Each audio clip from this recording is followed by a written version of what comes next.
تھیلیز، سوچ کا سفر 624 BC میں پیدا ہوا اور 546 BC میں وفات پانے والا تھیلیز تاریخ کا پہلا روشن خیال تھا۔ اس نے روایتی مذہبی کہانیوں کے بجائے سائنسی طور پر دنیا کے قدرتی اصولوں کو سمجھنے کی کوشش کی۔ یہ سوچ کا ایک بالکل نیا رخ تھا۔ بعد کے آنے والوں نے بھی یہی راستہ اپنایا۔ یوں جھوٹے قصے کہانیوں کی رات ختم اور دلیلوں کے روشن دن اور سائنس کا آغاز ہوا۔ اس نے ریاضی اور جیومیٹری کی مدد سے ارد گرد کو سمجھا اور سمجھایا، چاند گرہن کی درست پیشن گوئی کی، اونچے اہراموں اور دور سمندر میں موجود جہازوں کے ساحل سے فاصلے کی درست پیمائش کی۔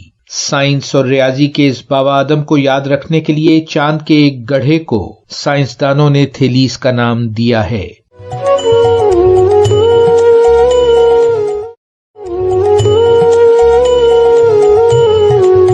تھیلیز، سوچ کا سفر 624 BC میں پیدا ہوا اور 546 BC میں وفات پانے والا تھیلیز تاریخ کا پہلا روشن خیال تھا۔ اس نے روایتی مذہبی کہانیوں کے بجائے سائنسی طور پر دنیا کے قدرتی اصولوں کو سمجھنے کی کوشش کی۔ یہ سوچ کا ایک بالکل نیا رخ تھا۔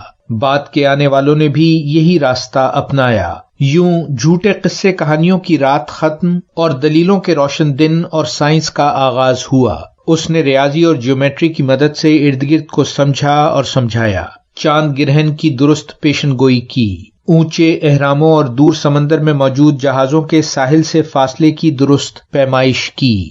سائنس اور ریاضی کے اس بابا آدم کو یاد رکھنے کے لیے چاند کے ایک گڑھے کو سائنسدانوں نے تھیلیز کا نام دیا ہے۔